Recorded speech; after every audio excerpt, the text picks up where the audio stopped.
All right. Let's just wait for other people to come in and then we just to say hi to everyone who's here. Does anyone want to say hi? Hello, everyone. It's so nice to meet you guys. So, to introduce a little bit about myself, my name is Phương, Phuong, and I'm Vietnamese.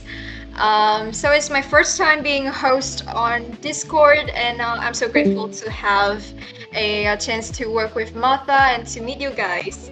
And well, I hope you can find the information that we will give you later on relatable and valuable to your English learning journey and enjoy this event tonight. So that is Pong, everybody. Again, she's from Vietnam, and again, she will be one of the community administrators who will help us make this community really great and really amazing. So we're really enthusiastic to have her on board with the team. Who here is a student? Currently in university, or maybe taking their masters, or maybe doing their PhD, or someone who's in junior high school or senior high school. Thank you, Martha. Learning English is truly a tough journey where you definitely find some difficulties during this journey. First of all, I would like to mention about the vocabulary. Vocabulary is one of the integral parts of learning any language, including English. And in fact, there are hundreds and thousands of words, and it's just impossible to know all of them at the given time. First of all, there are, hundreds and thousands of words in English that I've mentioned before. They have like completely different spellings but sound the same when they are pronounced. So there is a wide area of words like read or read that can confuse the beginners. And yeah, about the third struggles. Sometimes it's really hard to catch up with the new ones. Next is about the problem about the understand you understand the language but you cannot speak fluently or speak it out loud. Problem. So understanding a language invokes the ability to comprehend the words, not only the words but also the phrases and the sentences when they are spoken or written. Speaking on the other hand requires not only the comprehension but also the ability to form the sentences. And the fourth struggles is the complexity in English grammar. And grammar is the rules of how we put all the words together. And learning English grammar can be challenging as there are so many exceptions to the rules. And the last struggle for today's event is about the variations of English. And I will mention about the words and the accents. When it comes to a number of native and non-native speaker, English is a biggest language in the world, and over time, this has caused many variations of it to appear and evolve differently in different parts of the world. Accents, dialects, local phrases, slang, and other variations all play a role in this diversity. English learning journey and our English practice. They are the tips to be better as a student and as an English learner. So, Fung mentioned the poor vocabulary, right? So, it's important first to fill your stimuli with English language as much as possible. I cannot stress this enough.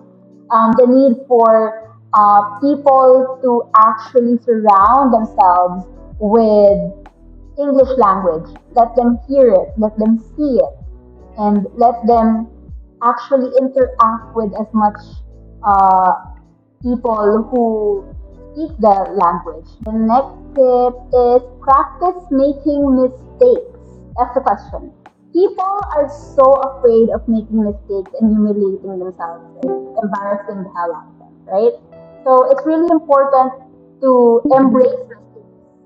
As English learners, we must be confident on facing mistakes. And mistakes are inevitable things as a learner, and it will always be there no matter what. Take advantage of nervousness. Why do you need to take advantage of nervousness? Because we, as English learners, right, as English learners, we often get nervous when we try to speak, and that usually stops us from actually speaking and practicing. Take advantage of nervousness.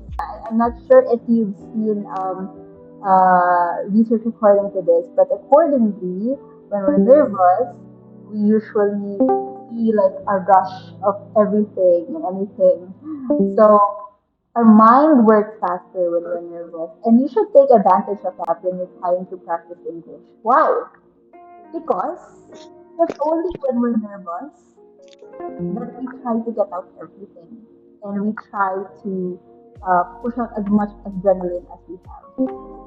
So we may be shy, we may feel a lack of confidence in shyness at first when we're just starting out. But when we're nervous, that will subside and you should take advantage of that when you can. But what do I do? Right? So just smile. Smile and maintain a positive outlook. And quote unquote, we know it's hard. I did something wrong and oh my gosh, I'm so nervous. I feel like they're gonna judge me and I'm so embarrassed. But what will happen if you didn't experience all of that? If you didn't experience that, you will never experience it. And where will you go from if not from experience, right? Yeah, so smile. Just when you're feeling all of these negative things, right? The negative things, quote unquote, just smile and maintain a positive outlook. Try to do that as much as possible, especially when speaking in a public setting or in speaking to a crowd. Our fifth tip is to speak slowly, repeat, and summarize.